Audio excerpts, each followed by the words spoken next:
Good morning and welcome to Morning Coffee with Sandy. Happy Monday. For some of you, today is a holiday, even though Martin Luther King's birthday wasn't actually today, was it? But hey, you know what? Kids, take the day off of school. Have a good day. Jenny, good morning. How are you feeling this morning? I don't, it's, I'm going to get right to this one. It is called today, the third Monday in January, is called Blue Monday. It's called Blue Monday. Good morning, JB. Yeah, so this is not even in good times. This is considered to not be the happiest time of the year. You've heard of the winter blues, the seasonal blues. There's also seasonal affective disorder, SAD. SADS.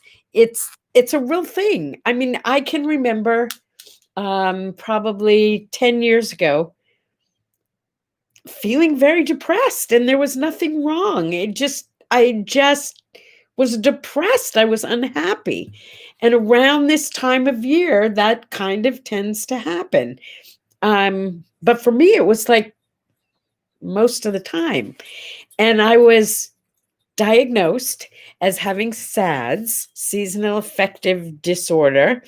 And I spent a whole lot of money to buy the equivalent of a marijuana grow light, I guess, except it was to grow my mood instead. And I literally spent hundreds of dollars to buy this light, and I had to sit under it for 20 minutes every morning, 20 minutes after every afternoon, because living by the beach, as much as people love to live by the beach, it's gloomy every morning. And I couldn't handle it. I moved to the desert, seriously, got rid of the light, gave it away to someone who needed it. I have my sunshine. Seasonal affective disorder is your body needing that vitamin D, that sunshine. So the best cure for the winter blues apparently is to get outside in the sun, if there's some sun where you are, and if not, get a grow light, for crying out loud. But you're watching me on a big TV? Am I like really big? Oh, that's so exciting. I did that yesterday. I did that. I did that with my mother when my grandson was here. I yelled for him because Bubby, that's what he calls her. Bubby is Yiddish for grandma. Bubby was on TV with me. It was very cool. She was just beautiful. She was just beautiful. I So that's my Fritzy report. Woo. Yeah. It's, we're starting out the week well. Yesterday was a horrible day for me, by the way. I'm laughing about it now, but it's not funny. Yesterday, I think I shared this with you. I was trying to set my mood for the day, and no matter how I concentrated on setting a positive mood, I couldn't get there. I just couldn't. I just had this feeling that things were going to go wrong yesterday. Indeed, they did. They did go a little wrong yesterday. Um, I think I mentioned to you that we finally got our dishwasher after all these months, right? And the saga with Home Depot continues. I got this phone call saying, hey, your appliance is going to be delivered. And I thought, wow, that's awesome. I'm going to get my new refrigerator a week and a half early. So we got it all set up. For the second time, we emptied the refrigerator. Well, I didn't do it. My sweetie did it because I was off playing tennis. He got everything ready. He got the dogs, into the garage so they wouldn't bother the delivery man. He emptied the garage. The refrigerator. He got everything all set up, moved the furniture so they could get the new refrigerator in. And guess what? They delivered another dishwasher. Yeah. So we're kind of done now. This has gone on too long, caused too much upset and argument in this house. Unfortunately, I'm going to cancel my refrigerator today and try and find one somewhere else. I'm so distressed. Okay, if that's the worst problem a person can have, that's a pretty good problem, right? It's just so frustrating. I like to say the big stuff, I can handle big stuff. It's the everyday little annoyances and the little pains, not the big pains, the little pains, because we're just not set up for that little stuff. You know, we know to be brave and be strong when the big stuff happens. It's those little things that'll just eat away at you and eat away at you until it becomes big stuff. But maybe that's how you handle it. What I did was I took a long ride. Long ride. I drove my grandson, all the way back to Los Angeles and turned right around and came back out to the desert. That was like 5.5 hours on the road. And I have to report that by the time I got back, I was relaxed and fine. I got 8 hours of sleep last night. But did you see my mug? Just saying. There. Because today is Winnie the Pooh Day. It's A.A. Milne's birthday. And happy Winnie the Pooh Day. I mean, who doesn't get happy about Winnie the Pooh? I was visiting my friend Jeff, my buddy, who was living over in England at the time. He's English, which is why he was living in England at the time. But he lives here now. He's an American citizen. Anyway, he had me come over there. He sent me a ticket and brought me over to just kind of hang out and visit because he's my best bud. And he took me to Pooh Bridge, to the real Pooh Bridge. It was so exciting to walk in the 100-acre woods. And oh, look, I have goosebumps just thinking about it. So A.A. Milne, thank you for bringing us Winnie the Pooh. Thank you. Thank you for Pooh Bridge and the 100-acre woods and everything connected to it. That's all happy stuff. Truly happy stuff.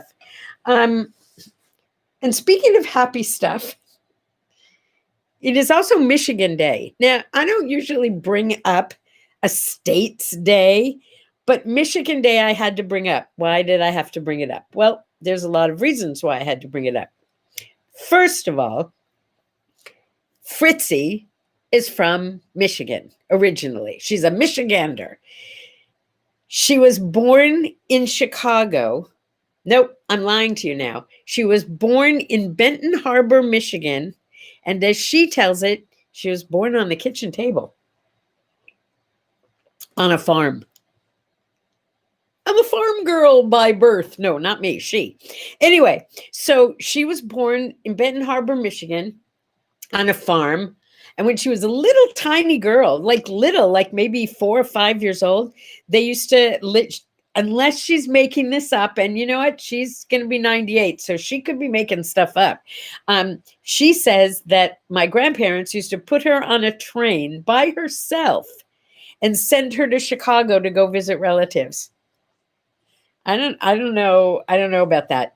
So my mother had one brother, my Uncle Dave, who was 11 years older than she. Yeah, she was kind of a late in life baby from my grandparents.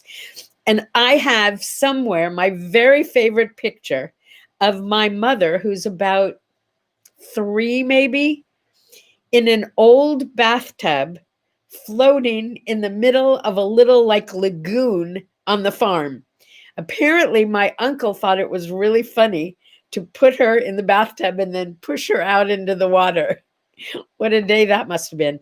And I have the cutest picture ever of this little munchkin Fritzy sitting in the middle of the chicken coop.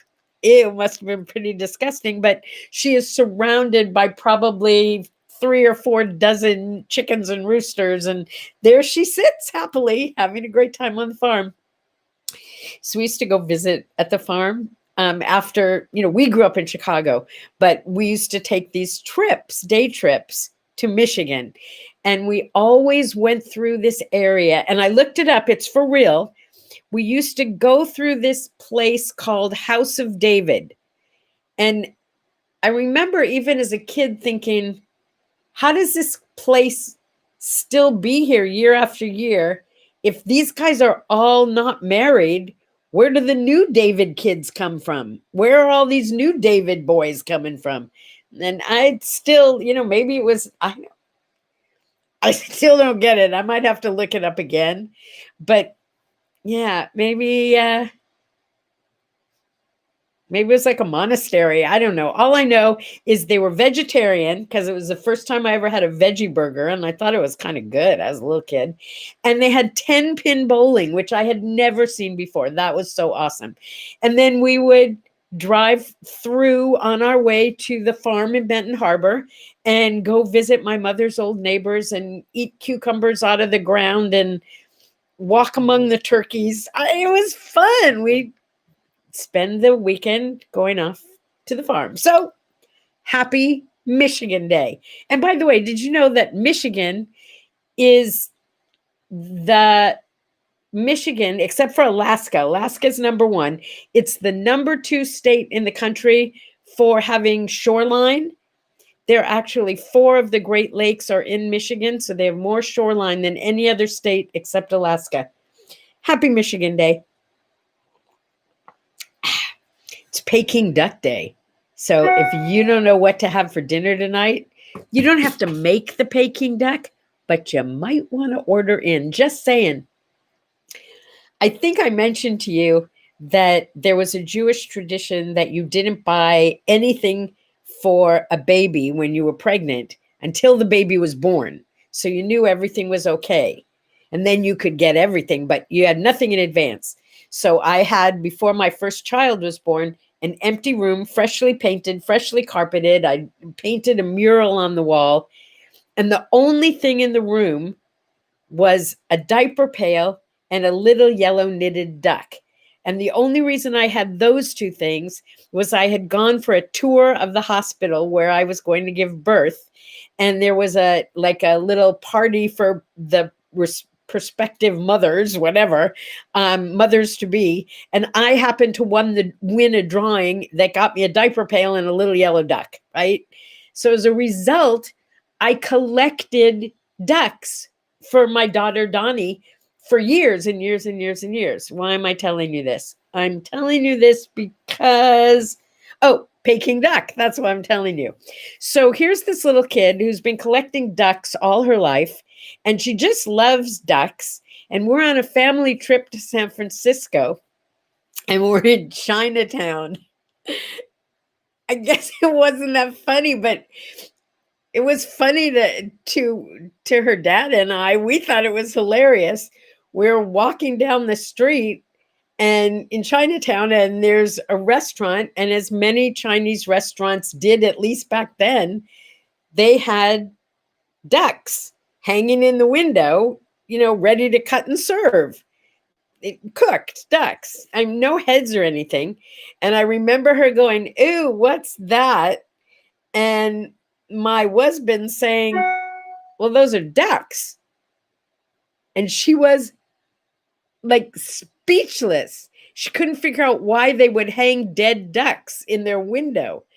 And when he told her that that was a delicacy, I thought the world was going to come to an end. That poor little kid just sat there and cried and cried and cried and cried. You looked up House of David. Wait, I dropped my glasses. Got him. Thank you. Thank you for waiting. House of David was a cultist religious colony. Who knew? I lived here my whole life and didn't. No kidding. Opa, seriously? You never heard of House of David before? I don't know if it's still there, but it was so awesome. Okay. House of David. See, learn something new every day. And it took a California desert rat to tell you all about it, huh? We talked about Winnie the Pooh. Oh, and you know what else I loved about Michigan? Can we go back to Michigan for a minute? We used to go to the Dearborn Museum when we were on our way to Michigan. And all I remember is there were lots of old cars and things like that. I loved Michigan. Okay, here's to Michigan. And Winnie the Pooh. All right, couple more things I want to share with you. First of all, today, it's Kevin Costner's birthday. Happy birthday, Kevin Costner. But It's Cary Grant's birthday. Yeah. I met him and I met his son. I met his son, and his son's name was like it was something like Cary, but it wasn't Cary. It was like, I forget, but he ran for office, and I happened to be doing the decorating for the event. So when I was there, I was invited to come back for the event. So I went home, changed my clothes, came back for the event, and I got to hang out with him a little bit. Oh, you know what? I just made this up. Now you're not going to believe anything I say. I didn't meet Cary Grant's son. I met Gregory Peck and his son, and it was Cary Peck who was running for office. Got that?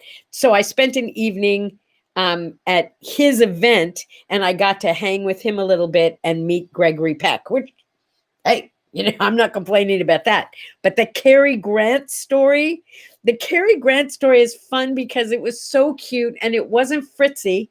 It was my paternal grandma, my Grandma Millie.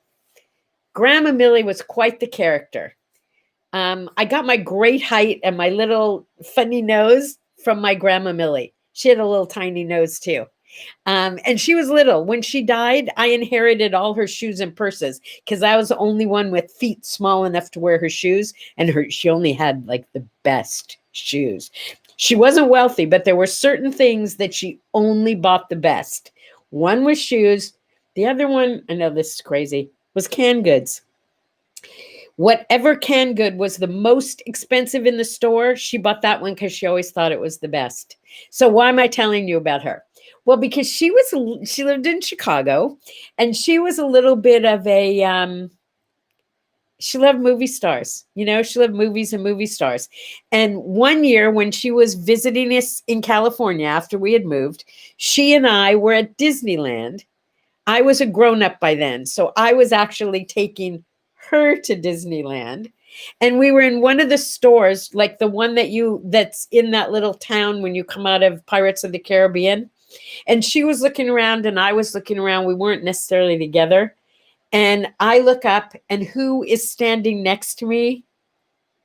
Cary Grant. I'm sorry.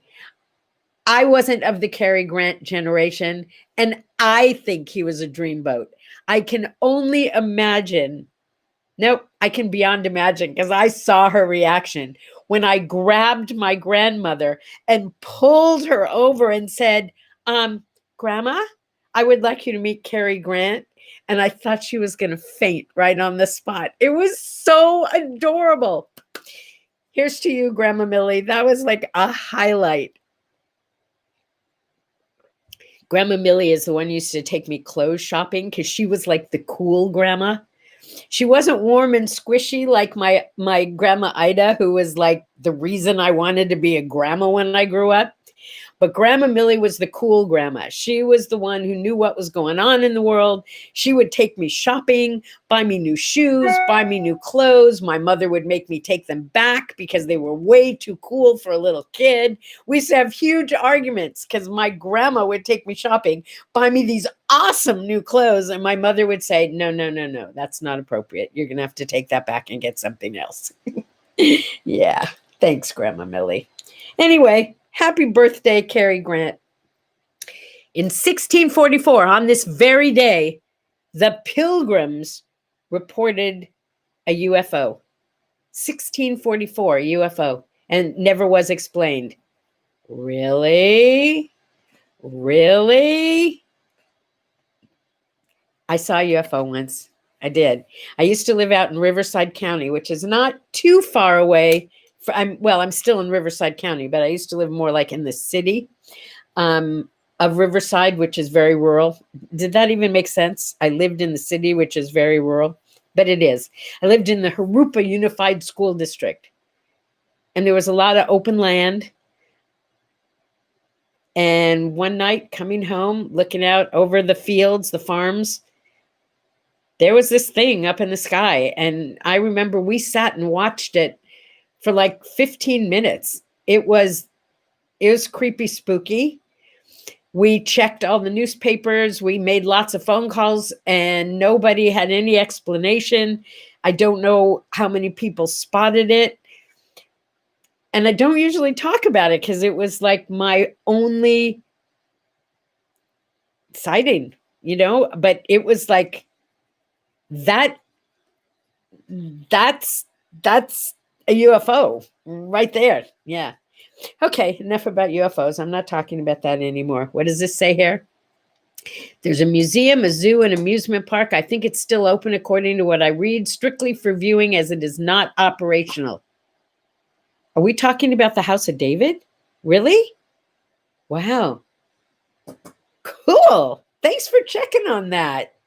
That is awesome. All right. I want to end with a question, and I really need some great, inspiring ideas. Years ago, I had a party store. Many of you know that. I had a company called Balloon Affair, and for 35 years, I put on parties for people and events, and I had this great little store where we did gifts for all the holidays to go along with the balloons or without the balloons. In fact, Jonathan, who is here right now, he was a balloonatic with me.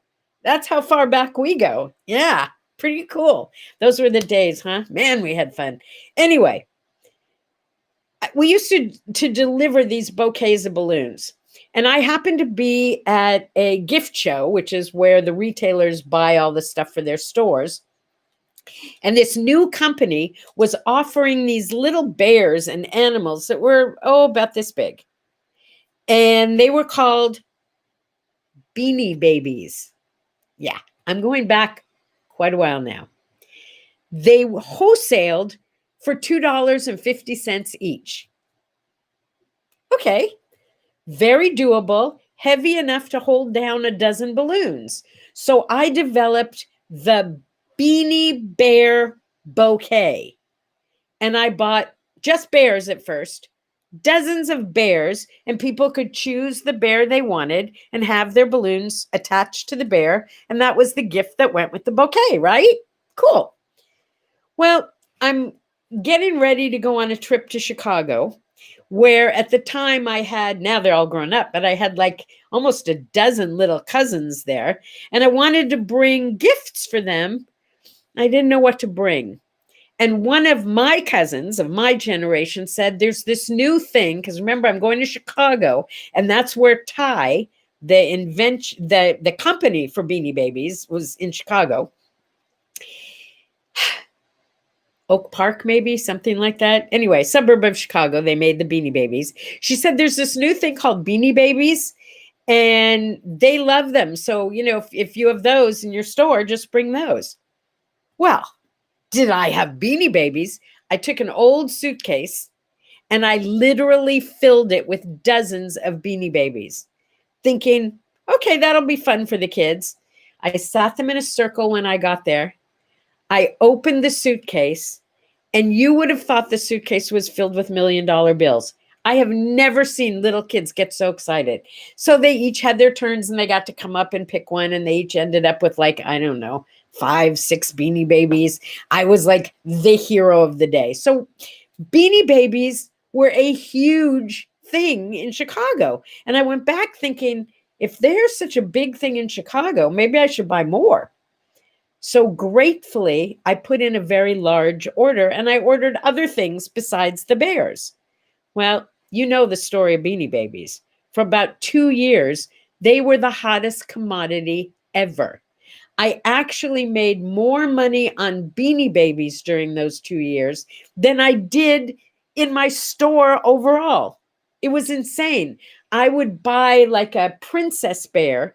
If I was lucky enough to get I would order them.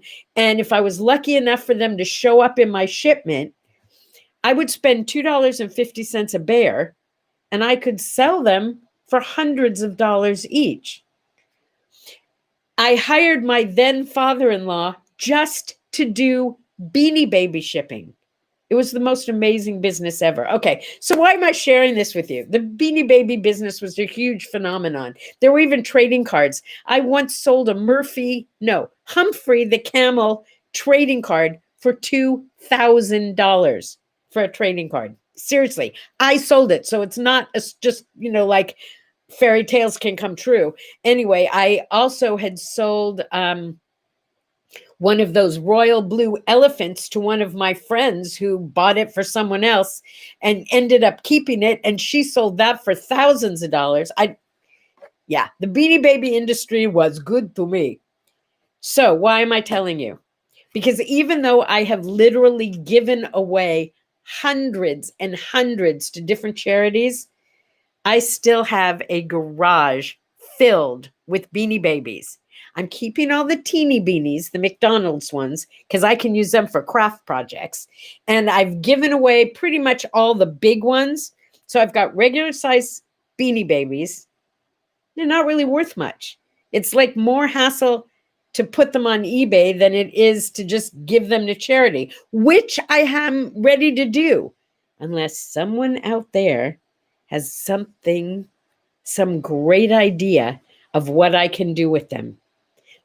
I have spent so many hours trying to come up with a great idea for what to do with Beanie Babies. So far, the best idea is my sweetie said, let's use them to play cornhole. Okay, they are bean bags, right? I mean, yeah. So that's my number one idea, but I don't think I need hundreds of Beanie Babies to play cornhole. So I'm leaving you with that. I'm sure all of you know someone. Ginny's sister has a Beanie Baby collection. I don't want the Beanie Babies anymore. I don't want the collection. I made plenty of money off of them. I don't need the money. I either want to donate them somewhere where they'll make a difference, or I want to use them and make something out of them. I need ideas. I need you. Hey, it is Blue Monday, but you needn't be blue because it's also Martin Luther King Day. Well, we're celebrating it today. So go out there, make a difference on the planet, be a good human being, and remember, coffee makes you poo. So go be Winnie the Pooh like today. Have a great day, and I'll see you tomorrow. Bye-bye.